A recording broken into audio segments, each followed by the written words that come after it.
y el compañero que antecedió plantó una posición política relacionada con cómo debe ser la universidad pública y gratuita. Esperemos que siga así. ¿Por dónde empezar? En primer lugar, hay algo que se llama palabras raras, epidemiología. Yo la uno a las enfermedades laborales. Es la forma de agrupar datos. Todos nos estuvieron contando cómo agrupan datos, la cantidad de pseudomonas, la cantidad de Escherichia, lo que planteabas vos con relación a la cantidad de concentración. Agrupamos datos, pero agrupamos datos con un objetivo. Y ese objetivo tiene que ser, los datos tienen que servirnos para prevenir. Lo que vos dijiste es así. El dato mata relato. A mí me pueden decir que el glifosato es dulce de leche, pero si yo sé que hay escuelas fumigadas y personas enfermas, no tengo que investigar más. Tengo que tener una política de precaución. Ya sé que eso enferma. Entonces el dato mata relato. Porque ojo que muchas investigaciones, no digo de las universidades, pero están solventadas precisamente para decir otros datos, para contarnos otra historia. ¿Se entiende lo que digo? Entonces, en primer lugar, es necesario saber qué es lo que nos pasa. Para saber lo que nos pasa necesitamos diagnóstico. Para tener diagnóstico necesitamos efectores públicos y gratuitos, ¿no es cierto?, que tengan definiciones propias para poder llegar a enfermedades comunes. Entonces, si yo esto no lo puedo hacer, la mejor prevención es esta, tengo que detectarlo precozmente. Entonces, esto es lo que nos pasa a los trabajadores.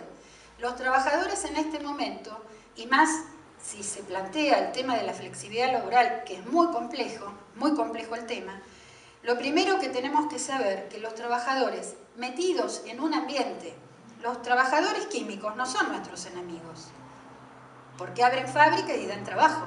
Pero muchos años, muchos organismos internacionales querían cerrar la fábrica y lo importan, es lo mismo, ¿me explico?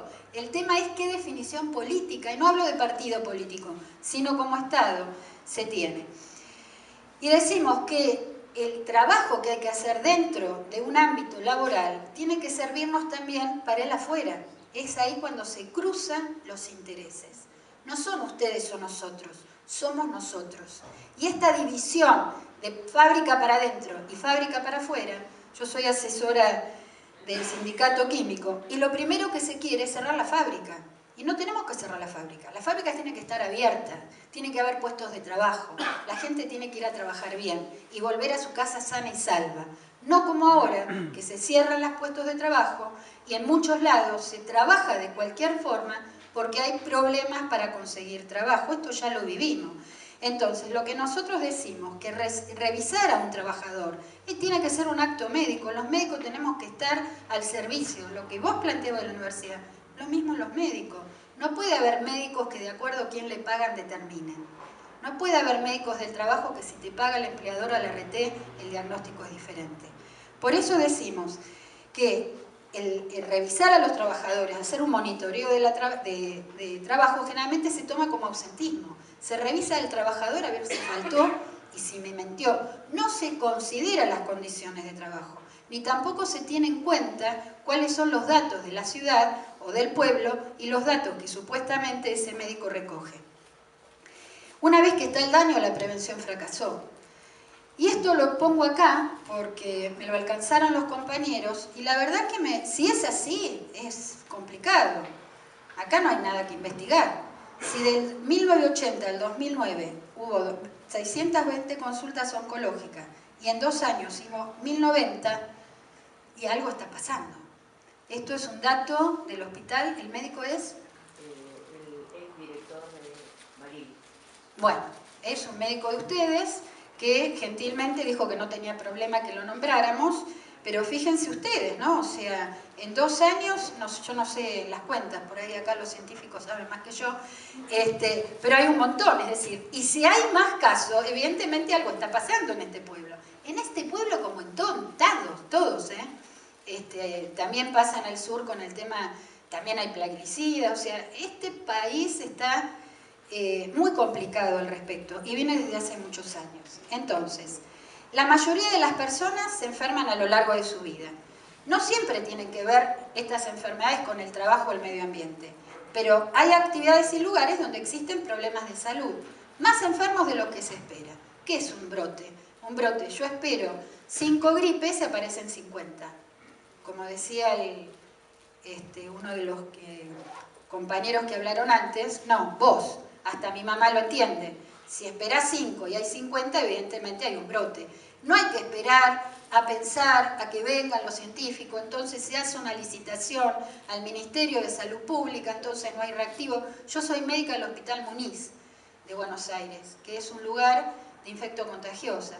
La tuberculosis está incrementándose por varias causas, una de las cuales porque no se respetaron hace 2 años las licitaciones del tratamiento y no hubo tratamiento, con lo cual la gente no se trató, con lo cual la gente después le daban a cuentagotas el tratamiento, con lo cual la gente dejó de ir a buscar medicamento. Pero ¿cómo la gente no va a buscar medicamento?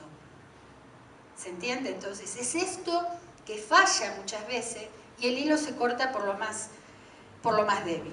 Y quiero contarles una experiencia que es epidemiología y cuando hay voluntad política se puede hacer. Nosotros lo hicimos en SUTEBA.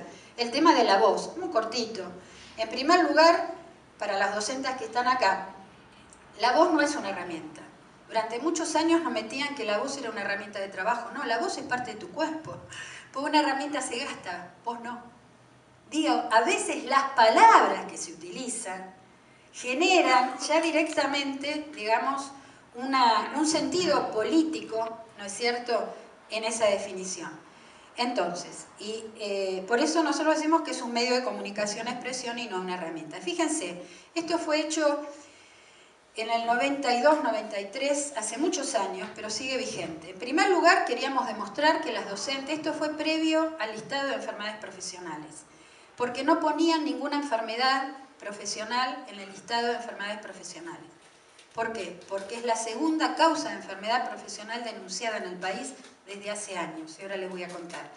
En primer lugar, hicimos un estudio de la voz, y bueno, había 70% de los docentes, así números grandes, tenían compromiso de las voces, es decir, que tenía un grado de afonía.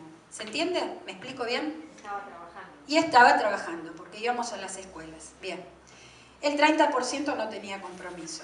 Entonces, el compromiso era leve o moderado, era simplemente una difonía. Ahora bien, cuando nos pusimos a pensar quiénes son los que más difonías tienen, la cantidad de gente que tenía difonía era la cantidad que más tiempo hacía que trabajaba en la docencia. Esto va relacionado. Más tiempo de exposición, más daño. Parece una pavada, pero esta pavada la necesitábamos para discutir en paritarias. Pero aparte, las cuestiones que se veían eran cosas precisamente muy detectables. Es una tensión, es cuando la cuerda vocal se pone dura y hay una pequeña difonía. No había una gran difonía. Con lo cual, esto nos permitió a nosotros trabajar en una resolución que ahora nos está cumpliendo,